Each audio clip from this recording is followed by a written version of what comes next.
오늘은 시편 91편 11절로부터 15절 말씀을 중심으로 해서 너를 위하여 천사들을 이라는 제목으로 같이 은혜를 나누고자 합니다.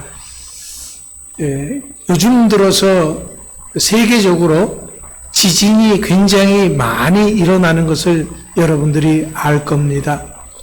그런데 이 터키나 모로코나 중국 같은 데서 일어난 지진과 일본에서 일어난 지진 차이가 있습니다.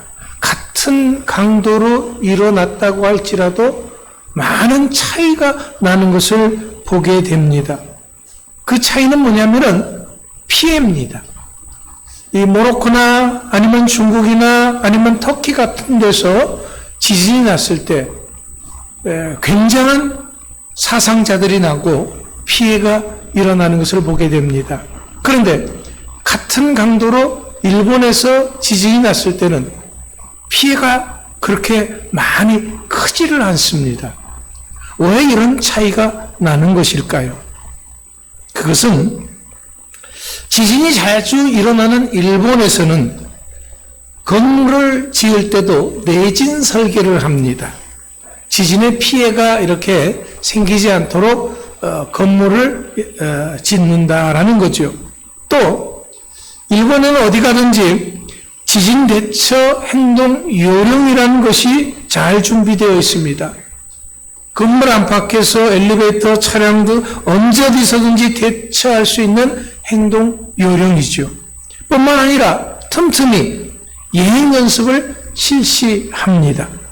이렇게 하는 것은 위기 상황에서 당황하지 않고 안전하게 대피하기 위함인 것입니다. 그래서 일본에서는 지진이 난다고 할지라도 상당한 피해를 줄일 수가 있다라는 거죠. 자, 우리 신앙인들도 이런 위기 상황 대처 행동 요령이 필요하다 생각합니다. 왜냐하면 그래야지만이 내가 어떤 위기 상황 속에서도 하나님의 자녀로 사는 그런 본분을 잃어버리지 않고 살아갈 수가 있기 때문입니다. 하지만 성경에서는 이미 이런 것조차도 자세히 설명되어져 있습니다. 문제는 우리가 그것이 뭔지, 왜 이런 말씀이 있었는지 잘 몰랐다는 것입니다. 그러니까 위기 상황에 대처하지 못하고 시험에 들게 되었던 것입니다. 저는 요즘 우리 성도들에게서 일어나는 일들을 보면서 위기 상황 대처 행동 요령의 필요성을 절감하게 되었습니다. 하지만 알기만 해서는 아무 소용이 없습니다. 평소 연습이 필요하고 또 중요합니다. 그래야지만이 문제가 생기면은 당황하지 않고 잘 대처할 수가 있기 때문입니다. 자, 그렇기 때문에 오늘 말씀을 잘 들으시고 숙지하셔서 내 삶 속에 어떤 일이 발생한다고 해도 넉넉히 이기고 승리할 수 있게 되기를 축원합니다. 먼저는 우리가 항상 기억할 것이 세 가지가 있습니다.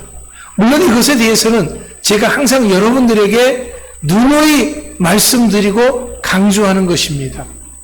자, 그 첫 번째가 뭐냐 그러면은요, 내 삶의 모든 것은 하나님이 주관하신다고 하는 사실입니다. 이것은 내가 하나님을 어떻게 생각하고 있느냐 하는 것과도 아주 밀접한 연관이 있습니다. 물론 우리가 믿는 하나님은 이 세상 모든 것을 창조하신 창조주 하나님이십니다.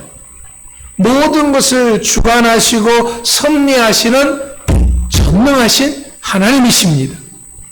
그렇기 때문에 이 세상에서 일어나고 있는 그 어떤 작은 일 하나까지도 하나님의 뜻과 섭리를 벗어나는 것은 없습니다. 주님은 분명히 우리에게 참새한 마리도 들꽃 하나까지도 하나님이 기르시고 입히신다라고 분명하게 말씀하셨습니다. 그러면서 하물며 우리들이야 어떻겠느냐라는 거죠. 또한 그 어느 누구도 하나님을 피해서 숨을 수조차도 없습니다. 시편 139편 7절부터 10절에서 이렇게 말씀하고 있습니다. 내가 주의 영을 떠나 어디로 가며 주의 앞에서 어디로 피하리까? 내가 하늘에 올라갈지라도 거기 계시며 수월에 내 자리를 펼지라도 거기 계시니이다.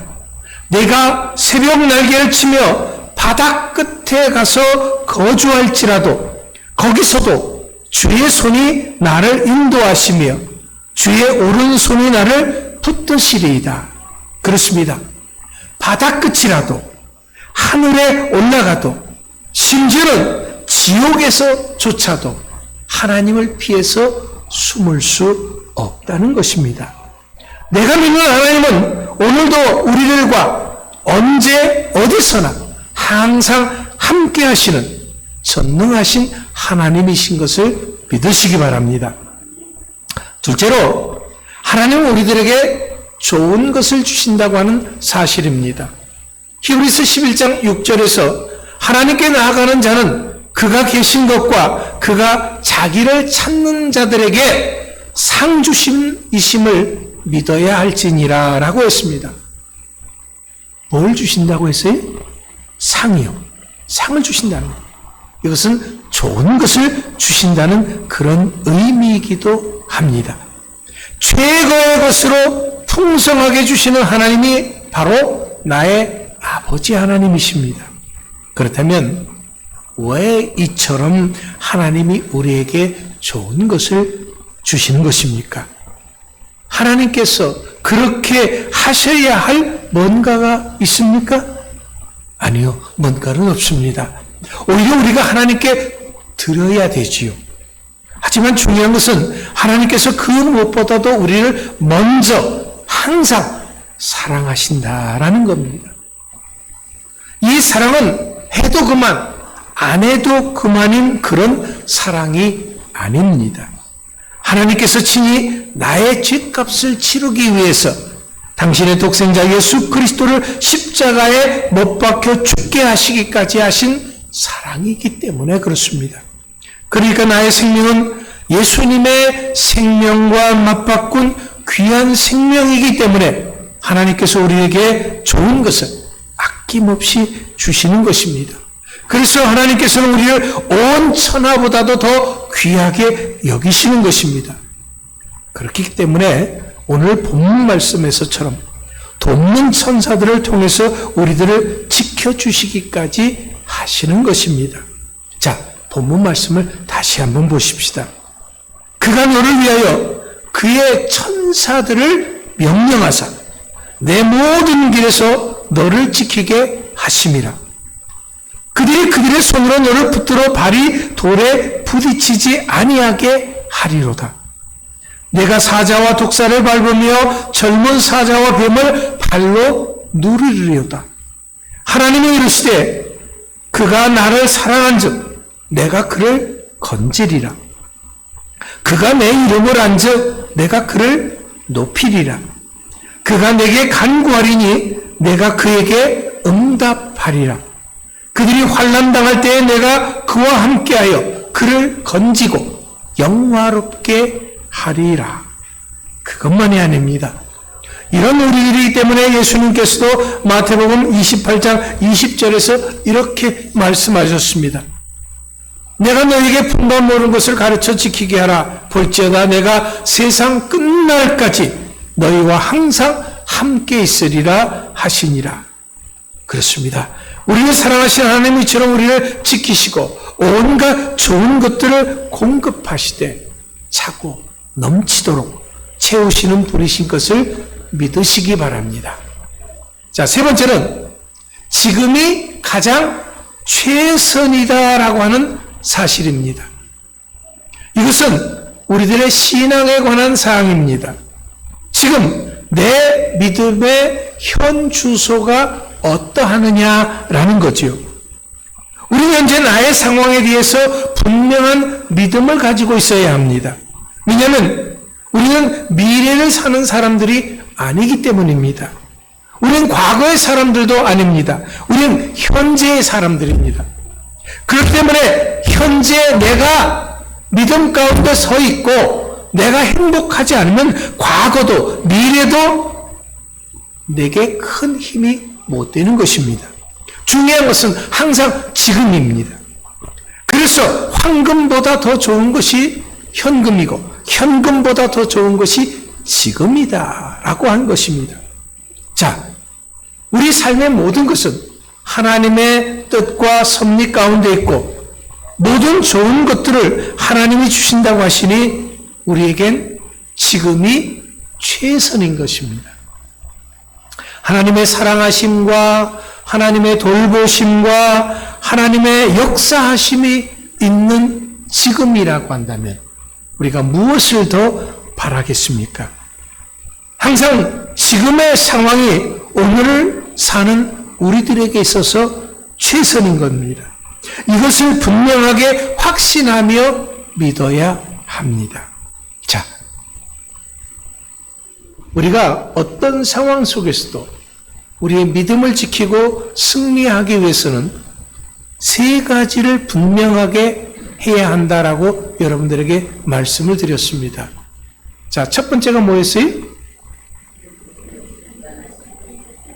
네, 하나님이 모든 것을 주관하신다라는 것을 믿어야 되겠죠. 두 번째는요? 예, 하나님이 우리에게 좋은 것을 주신다라는 거고. 세 번째는요? 지금이 가장 최선이다. 자, 그렇다면 뭐가 문제일까요? 지금의 나의 현실이 문제입니다. 항상 나의 현실과 주님의 말씀과 일치하지 않는 것처럼 보이기 때문입니다. 지금 내가 겪고 있는 이 일들이 너무나도 아프고 고통스럽습니다. 참기 힘이 듭니다. 언제 끝날는지도 알 수가 없습니다. 그래서 아무것도 할 수 없고 모든 것들이 다 포기하고 싶습니다. 누구와도 만나기 싫고 말도 하기 싫습니다. 하지만 오늘 나의 이런 현실에 대해서 그 누구도 토를 달아서는 안 됩니다. 왜냐하면 사실 이 모든 것은 하나님, 나 지금 힘들어요 라고 말 없는 시위를 하고 있는 것이기 때문에 그렇습니다. 우리는 그저 이 상황을 빨리 벗어나고 싶습니다. 우리는 이런 상황이 너무도 힘들기 때문에 하나님이 나에게 좋은 것을 주신 것이라는 확신을 할 수가 없는 것입니다. 아니, 생각조차 하기 싫은 것이죠. 하지만 저는 분명히 여러분들에게 이런 말씀을 드렸습니다. 어떤 말씀이냐면 신앙은 해석이다라는 거예요. 그러니까 우리에게 주어진 이 상황을 감정이나 나의 생각에 의해서 해석해서는 안 된다라는 겁니다. 이것을 우리 믿음의 사람들은 가장 경계해야 합니다. 왜냐하면 이것은 마귀가 가장 좋아하는 방법이기 때문에 그렇습니다. 마귀는요, 봐라, 네 상황이 이런데 너가 무슨 하나님이 너에게 이게 최선이야? 하나님이 너에게 이게 주시는 가장 좋은 것이야? 어떻게 이런 상황인데 하나님이 섭리하심이 있다고 말할 수가 있어? 마귀 사탄은 항상 우리들의 삶의 상황에 대해서 부정적으로 바라보게 만듭니다. 하지만 우리는 분명히 하나님을 믿는 신앙인들입니다. 그렇기 때문에 오늘 나의 현실을 위에서 말씀드린 이 세 가지 위기 상황 대처 행동 요령에 맞추어서 생각해 봐야 합니다. 자, 다시 한번 우리 삶의 현실을 이 세 가지 현실에 맞춰서 생각해 봅시다. 자, 첫 번째, 하나님 모든 것을 주관하신다고 했어요. 그러니까 세상의 모든 일들은 우연히 어쩌다가 되어지는 것 같아 보입니다. 하지만 아닙니다. 세상의 모든 일에는 결코 우연이 없습니다. 세상 사람들은 우연히 어쩌다가라고 말할 수가 있습니다. 우리 믿음의 사람들은 우연히 어쩌다가가 없습니다. 그렇다면 지금 내가 겪고 있는 이 일들 역시 그냥 되어진 것은 아닐 것입니다. 분명 하나님의 뜻과 섭리가 있을 것입니다. 그렇다면 그것이 무엇일까요? 하나님은 이 사건을 통해서 오늘의 나의 이 현실을 통해서 나에게 무엇을 말씀하시는 것입니까? 우리는 분명히 그것에 대한 해답을 찾아야 합니다. 자, 두 번째, 하나님은 우리에게 좋은 걸 주신다고 했어요. 그렇다면 지금 내가 겪고 있는 이런 현실은 일찍이 들어본 일조차 없는 일일 수 있습니다. 세상 사람들은 하나님을 믿는 나에게 어떻게 이런 일이 생길 수 있느냐고 말하고 조롱할 수 있습니다. 그렇기 때문에 지금 나의 현실은 절대로 좋은 것이 아니고 최악이라고 생각할 수 있습니다. 여러분, 과연 그럴까요? 네, 과연 그럴 수 있습니다. 최악일 수 있습니다. 지금의 상황이 최악일 수 있습니다. 그러니까 내가 고난당하는 것입니다. 그러니까 내가 창피를 당하는 것이고, 그러니까 내가 멸시천대를 당하는 것입니다. 이건 정말 누가 봐도 그 어떻게 생각한다고 해도 최악일 수 있습니다. 이것을 부정하는 것이 아닙니다. 분명 그럴 수 있습니다. 그렇다면 제가 한번 물어보겠습니다. 오늘이 끝입니까? 오늘 지금 이 순간으로 세상이 끝나는 것이고 내 삶이 끝나는 것입니까? 아니, 지금 나의 생각이 100번, 1000번 옳다고 해봅시다.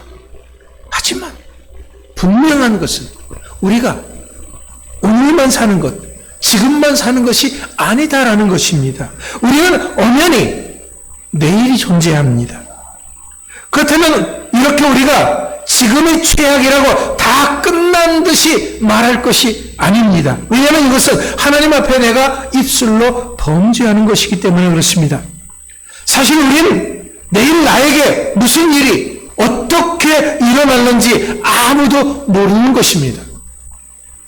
지금의 최악이 내일의 최선이 될 수도 있다라는 거지요. 구약 성경에 나오는 요셉을 보십시오. 그는 지금 형들에 의해서 지나가는 상인들에게 팔렸습니다. 애굽의 노예가 되었습니다. 이런 상황에서 생각하면 분명 지금이 최악일 수 있지요. 어떻게? 하나님이 나에게 꿈을 주셨는데 어떻게 내가 이런 상황에 놓일 수가 있습니까? 라고 말할 수가, 생각할 수가 있습니다. 그러나 우리가 아는 것은 이것은 애굽의 총리가 되는 첫걸음이었다고 하는 것을 우리는 분명히 알고 있습니다. 그러니까 그때의 그 최악의 상황은 찬란한 내일을 잉태한 최악이었다라는 거지요. 또 한 사람, 욥기서 2장의 욥을 보십시다. 어느 날 갑자기 아들, 딸 10명이 다 비명행사했습니다. 자신의 모든 것들이 다 갑자기 사라졌습니다. 자신의 건강마저도 잃어버렸습니다. 그렇기 때문에 지금 욥의 상황은 그 누가 봐도 최악 중에 최악일 수 있습니다. 지금 욥의 이런 상황 속에서 하나님이 주시는 좋은 것이라고는 눈끝만큼도 찾아볼 수 없습니다. 그러니까 그의 아내가 욥기서 2장 9절에서 욥에게 이렇게 말했습니다. 당신이 그래도 자기의 온전함을 굳게 지키느냐? 하나님을 욕하고 죽어라. 너 그게 믿음이 그거야? 하나님이 주시는 그게 좋은 거야? 우리 10 딸들 다 죽고 우리의 모든 거 다 뺏기고 네 몸마저 병들었는데 이게 하나님의 축복 주시는 거야? 이런 하나님을 욕하고 죽어 차라리. 하지만 이것은 욥이 하나님께 인정받고 배나 더한 축복을 받는 시작이었음을 우리는 잘 알고 있습니다. 그러니까 욥의 그때의 그 상황은 하나님의 축복을 잉태한 최악이었다라는 거지요. 예수님은 어떠하셨습니까? 예수님이 사랑하고 믿었던 제자 가룟 유다에 의해서 은 30에 팔렸습니다. 제대로 된 재판도 받지 못하고 채찍질과 십자가형을 당했습니다. 분명 지금의 이런 상황이 최악인 것이죠. 하지만 이것은 영광의 부활로 가는 서막임을 우린 너무나 잘 알고 있습니다. 그러니까 그때의 그 처참한 죽음은 부활을 약속하는 암담함이었던 것입니다. 그러니까 지금 나의 최악의 상황이 결코 최악의 상황이 아닐 수 있다라는 것입니다. 나의 축복된 삶을 위한 최선일 수 있다는 것입니다.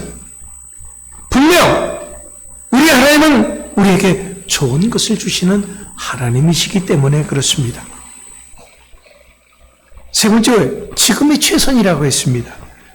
지금 아무리 어렵고 힘들어도 지금이 최선이라고 하는 믿음이 우리는 있어야 합니다. 그렇기 때문에 지금의 내 상황이 최선이라고 내가 믿느냐 하는 것이 중요합니다. 그 누구의 말이나 생각이 아닙니다. 문제는 나죠. 내가 하나님을 믿는다면 지금 내가 하는 이 모든 일들에 최선을 다해야 합니다.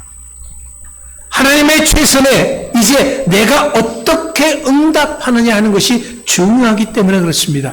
자, 앞서서 말씀드렸던 요셉이나 욥이나 예수님 중 그 누구도 지금의 현실이 참담하기 때문에 다 끝났다라고 막 살지 않았습니다. 대강 살지도 않았습니다. 포기하지도 않았습니다. 오히려 지금 자신의 작은 일 하나까지도 최선을 다하는 삶을 살았습니다. 사랑하는 성도 여러분, 오늘 우리들의 삶 역시도 언제 어디서 어떤 일을 만날런지 모르는 그런 삶입니다. 그럴 때마다 우리는 항상 위기 상황 대처 행동 요령에 대입해서 생각할 수 있어야 합니다. 현재 나의 상황을 바라봄에 있어서 절대로 나의 생각이나 다른 사람의 말이 중요한 것이 아닙니다. 나의 해석이나 감정 그 어떤 것보다도 우리는 먼저 하나님의 뜻을 생각하고 그것에 우선을 둬야 하는 사람들입니다. 왜냐하면 그래야지만이 승리할 수가 있습니다. 그래야지만이 내일을 기약할 수가 있습니다. 그래야지만이 모든 일들 후에 하나님으로부터 칭찬과 상급이 있을 수가 있습니다. 자, 그렇다면 이제부터 우리가 어떤 일을 만난다고 할지라도 당황하지 마십시오. 차근하게 이 위기 상황 대처 행동 요령대로 움직이기 바랍니다. 분명 하나님이 내 삶의 모든 것을 섭리하고 계십니다. 하나님은 우리들에게 좋은 것을 주십니다. 지금 내 삶이 최선입니다. 절대로 마귀의 생각에 동조하거나 다른 사람들의 말에 휘둘리지 마시기 바랍니다. 왜냐하면 여러분들 한 사람이 하나님에게 너무도 소중한 사람들이기 때문에 그렇습니다. 그래서 하나님께서 본문 말씀에서처럼 천사들을 명령해서 나를 지키시고 보호하시겠다고 약속하셨습니다. 세상 사람 모두가 나를 떠나는 현실이라고 할지라도 나를 사랑하시는 하나님은 절대로 나를 떠나지 않고 함께 하실 것입니다. 나를 그 어떤 위기 상황 속에서도 건져 주실 것입니다. 끝내는 나를 영화롭게 하실 것입니다. 우리는 이 약속의 말씀을 믿습니다. 이제 오늘 우리는 이 약속의 말씀을 기억하고 어떤 상황에서도 흔들림 없는 담대한 믿음의 용사들이 되시길 바랍니다. 그렇기 때문에 순간순간 최선을 다하고 끝내는 승리하는 모두가 될 수 있기를 간절히 축원합니다. 기도하겠습니다.